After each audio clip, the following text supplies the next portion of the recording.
பேச திரு கரு நாகராஜன் அவர்களை அன்போடு அழைக்கிறேன். அனைவருக்கும் வணக்கம். 15 லட்சம் போடுங்க நாங்கள் போடுறோன்னு சொன்னார் மோடின்னு இன்னைக்கு வரைக்கும் திருப்பி ஓட்டர் இருக்கான் மாதிரி பேசுகிறோம்ல. ஒரு ஆதாரத்தை காட்ட சொல்லுங்கள், ஆடியோ ஆதாரத்தை, வீடியோ. நோ கைதட்டாதீங்க. ஒரு ஆடியோ வீடியோ ஆதாரத்தை காட்ட சொல்லுங்கள், நான் உங்களுக்கு அடிமை ஆயிடுறேன். நிறையா ஏன்னா 2 மல்லை சத்யான என்னுடைய அன்பு சகோதரர், ஒரு 25 ஆண்டுகள் என்னுடைய நண்பர். தடை செய்வோம், உடைப்போம், இதெல்லாம் பிரதமர் இன்றைக்கி பேசுகிறாருன்னு கூட நம்ம வச்சுக்கலாம். ஆனால் திமுகவை இந்த உலகத்திலே அதிக அளவு விமர்சித்த ஒரு கட்சி இருக்கிறது சொன்னால் அது மதிமுக மட்டும்தான். அதில் ஒன்று எந்த சந்தேகமும் நமக்கு வேண்டாம். நான் பார்த்துட்டே இருக்கேன். கல்பாக்கத்துக்கு போன பிறகு வந்த பிறகு என்ன கற்பனை, ஏன் அந்த விழாவுக்கு போகலை? அது அணு உலை. என்ன அணு உலை? என் நண்பர் உட்காந்துருக்கிற பிரான்ஸ், அந்த பிரான்ஸ் நாட்டிலேருந்து வந்திருக்கிற மல்லையண்ணனுடைய ஃப்ரெண்டு.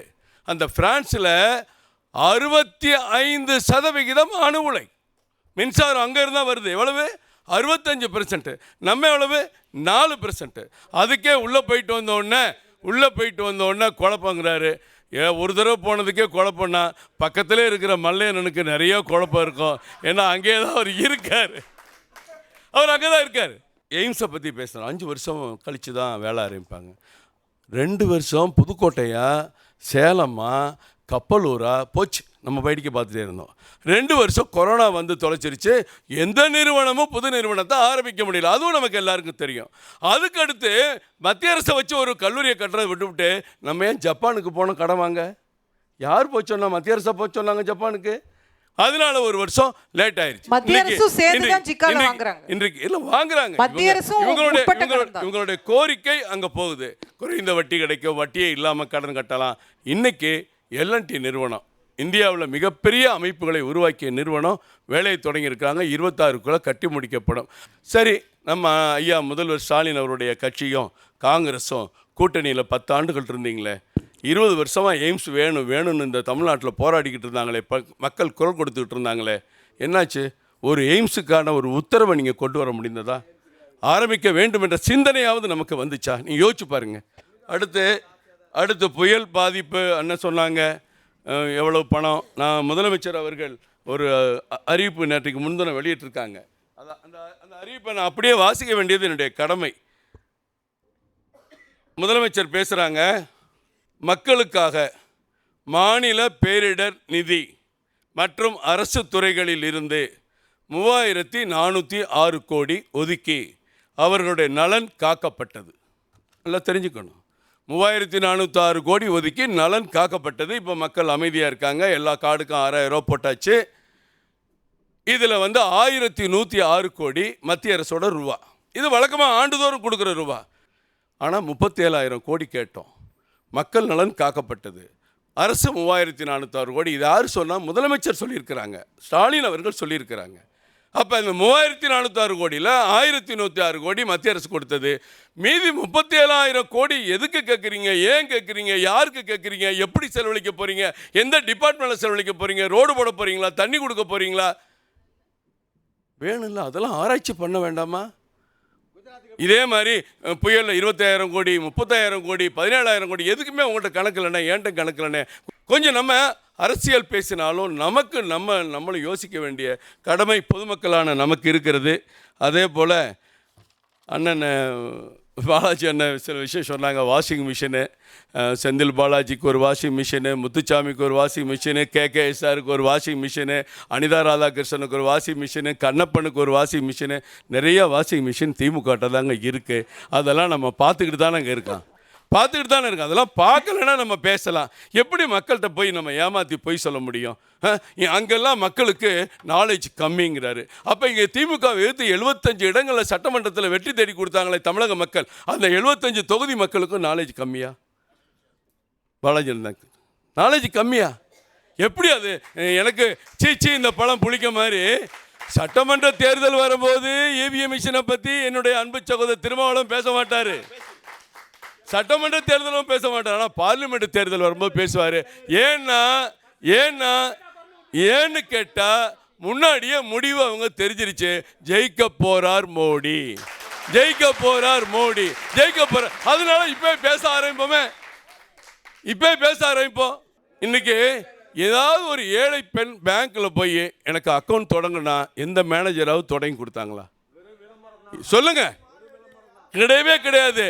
11 கோடி பெண்களுக்கு இலவச வங்கி கணக்கு நான் தாண்டா கேரண்டி.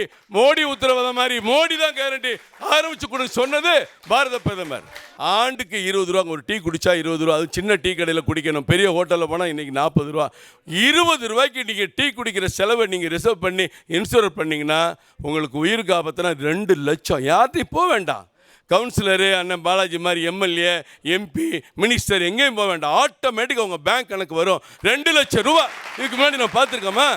விவசாயிகளுக்கும் தொழிலாளர்களுக்கும் கட்டிட தொழிலாளர்களுக்கும் ஒரு பென்ஷன் ஸ்கீம் இது வரைக்கும் இந்தியாவில் இருந்துச்சா? இப்போ இருக்க 48 லட்சம் விவசாயிகள் தமிழ்நாட்டில் ஆண்டுக்கு 6000 ரூபா வாங்கிட்டு இருக்காங்களே.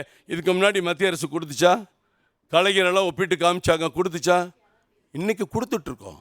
எல்லா மதத்திற்கும் சொந்தமானது தான் பிஜேபி. எங்களுக்கு இஸ்லாமியரை பிடிக்கும், கிறிஸ்தவரை பிடிக்கும், இந்துக்களை பிடிக்கும், எல்லாரையும் பிடிக்கும். எங்களுக்கு பிடிக்காதுன்னு யாரும் கிடையாது. இன்னும் நிறைய சொல்ல போனால் எல்லா சமுதாயத்திலையும் எல்லாரும் ஒருத்தருக்கு ஒருத்தர் பழகிட்டு இருக்காங்க, ஒருத்தருக்கு ஒருத்தர் உறவா இருக்காங்க. அதனால தான் முதலமைச்சர் ஸ்டாலின் என்ன சொல்றாரு, திமுகலையும் 80% இருந்திருக்காங்க. நாங்கள் ஒன்றும் இந்துக்களுக்கு எதிரான கட்சி இல்லை, நாங்களும் இந்துக்கான ஆதரவான கட்சி. யார் சொல்றா? முதலமைச்சர் சொல்றாரு. அவர் ஏன் இப்படி சொல்றாருங்கிறது பாலாஜிக்கு தெரியும். ஏன்னா பெரும்பான்மை மக்கள் ஒரு கோபத்தில் இருக்காங்க, ஒரு வெறுப்பில் இருக்காங்க. ஏன் இந்த மத அரசியலை நீங்க பண்றீங்கன்னு எங்களை பார்த்து கேட்கல, திமுகவை பார்த்து கேட்குறாங்க. திமுக பார்த்து கேட்கறதுனால தான் முதலமைச்சர் சொல்றாரு 90% இந்துக்கள் தான் எங்கள் கட்சியில் இருக்காங்க. சேகர் பாபு அண்ணன் எப்பவும் காய் வேட்டியோட தான் இருப்பார், அடிக்கடி சபரிமலை போய். அவர் ஒன்றே நாங்களாம் இந்துக்களுக்கு ஆதரவானவங்க. ஏன் நம்ம முதலமைச்சருடைய துணைவியார் கூட கோயிலுக்கு நிறைய போகிறாங்க, நாங்களாம் இந்துக்களுக்கு ஆதரவுன்னு அங்கே பேசுகிறாங்க. இன்னொரு பக்கம் பாஜக இந்துக்களுக்கு ஆதரவு, இது மதவாதம்னு பேசுகிறாங்க. ஏவிஎம் மிஷினை பற்றி அண்ணன் பேசுகிறாரு. அது இல்லைன்னா என்ன ஆகுன்னு ஏற்கனவே ஐயா கலைஞர் ஆட்சியில் இப்ராஹிம் கலிஃபுல்லா அவர் மாதிரி ஒரு நேர்மையான நீதியரசரை பார்க்க முடியாது. அவர் உத்தரவு போட்டார். 99 பூத்தில் கதவை மூடிட்டு 10:30 மணிக்கே ஓட்டு போட ஆரம்பிச்சு 99 வார்டில் ரீஎலெக்ஷனுங்க, மறு தேர்தல். சென்னையில் நான் சென்னையில் இருக்கான், சென்னையை பற்றி சொல்கிறேன். 99 வார்டில் இன்னைக்கு இதெல்லாம் அவங்க பேசுவாங்க, எல்லாத்தையும் பேசுவாங்க. இன்னைக்கு ஜாபர் சாதிக் பிரச்சனை, சண்டிகர் மேயர் மாதிரியான்னு கேட்குறாங்க. அது தவறு சார். தவறு யார் பண்ணாலும் தவறு தான் சார். நான் 99 சார் இருங்க 99 வார்டில் கதவை மூடிட்டு 10:30 மணிக்கு கள்ள ஓட்டு போட்டு ஜெயிச்ச கட்சினால தான் இப்ராஹிம் கலிஃபுல்லா தமிழகத்தினுடைய நீதியரசர் மறு தேர்தல் வச்சாரு. இதை நீங்க ஒத்துக்கிறீங்கல்ல? அப்ப நீ எது வேணாலும் பேசுங்க. ஏன் இன்னைக்கு ஒவ்வொரு முறையும் இன்னைக்கு செந்தில் பாலாஜி இன்னும் சிறைச்சாலையில் இருக்காரு. பொன்முடி வழக்கு வருது, என்ன ஆக போதோ தெரியல. வரிசையாக 11 அமைச்சர்கள் வரிசையாக நிற்கிறாங்க. ஒரு லாரி சாதாரணமாக 2.5 யூனிட்டாக மாறி 3.5 யூனிட்டாக மாறி 5 யூனிட்டாக மாறி இப்போ ஒரே லாரியில் 15 யூனிட் ஜப்பான்லேருந்து ஸ்பெஷலாக வந்திருக்கு. ஒரு பக்கம் அப்படி அள்ளி போட்டாலே 15 யூனிட் வந்துடும். இப்போ பெரிய பிரச்சனையாகி ஈடி ரைடு பண்ணி 32 லட்சம் யூனிட் மணல் அள்ளியிருக்காங்க. ஆனால் கணக்கில் 3 லட்சம் யூனிட் தான் இருக்குது. இந்த மாதிரி விஷயங்களில் மதுபான ஊழல் சொன்னார் அண்ணன். மதுபான ஊழலில் சம்பந்தமே இல்லை. ஏன்னா தயாரிப்பு அவங்க, விற்கிறது அவங்க, கடையும் அவங்க. இதெல்லாம் சேர்த்து விசாரணைக்கு வரும். இந்த மாதிரி ஊழல் படத்தை தியாகராஜன் சொன்ன 30,000 கோடி ஊழல் படத்தை அதைத்தான் பாரத பிரதமர் சொன்னார். பாரத பிரதமர் யாருங்க மதிக்கல, அதை பற்றி எங்களுக்கு கவலை இல்லை. நீங்கள் அரசியலுக்காக மதிக்காமல் இருப்பீங்க. ஏன் அண்ணன் வைகோ அவர்களைப் போல பாரத பிரதமர் தோல் மேலே தோல் போட்டு கை போட்டு தெரிந்த எந்த தலைவர் இருக்காரு? ஏன் இன்னைக்கு அவருக்கு பிடிக்கல? அவருக்கு வேற விஷயம், குடும்ப அரசியல் மாதிரி அவருக்கு ஒரு வாரிசு அரசியல் தேவைப்பட்டுச்சு. திமுக போய் உட்காந்துட்டு இருக்காரு. எல்லாருக்கும் தெரிஞ்சவங்க தான். இன்றைக்கு தமிழ்நாட்டுக்கு 10,76,000 கோடி வந்திருக்கு. இந்த 10 ஆண்டு காலத்தில் 10,76,000 கோடி சேலஞ்ச் பண்ணுறோம். யாருமே இல்லைன்னு மறுக்க முடியாது. ஆனால் பொய் சொல்லலாம். ஐயோ 20,000 கோடி போச்சு, ஜிஎஸ்டியில் எங்களுக்கு இழப்பீடு. எப்படியா 20,000 கோடின்னு ஒருத்தரை சட்டமன்றத்தில் விழாவாரியாக சொல்லுங்க, ஒருத்தரை சொல்லுங்க, நான் உங்களுக்கு அடிமையாயிடுறேன். எப்படி 20,000 கோடின்னு சொல்லவே தெரியாது. ஆனால் நான் சொல்லிக்கிட்டே இருப்பேன்.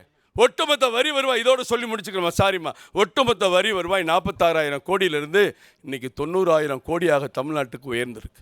90,000 கோடியாக. ஜிஎஸ்டி இருந்து 5 வருஷத்துக்கு முன்னாடி போட்ட ஒப்பந்தம் என்ன, எல்லாரும் எல்லா மாநிலமும் சேர்ந்த ஒப்பந்தப்படி இழப்பீடு உங்களுடைய வருவாய் குறைகிற வரைக்கும் நாங்கள் கொடுத்துக்கிட்டே இருப்போம். இழப்பீடை விட இன்றைக்கு என்ன எல்லா மாநிலத்திலையும் உயர்ந்திருக்கு. இன்றைக்கு இந்தியா 10வது இடத்துல இருந்து 5வது இடத்துக்கு உயர்ந்திருக்கு. சேலஞ்ச் பண்ணியிருக்காரு மோடி கேரண்டி. அடுத்த பீரியட்ல 5வது இடத்துல இருந்து 3வது இடத்துக்கு இந்த நாடு உயரும் உயரும் உயரும் என்று சொல்லிக் கொள்கிறேன். நன்றி. நன்றி நன்றி திரு கரு நாகராஜன் அவர்களே.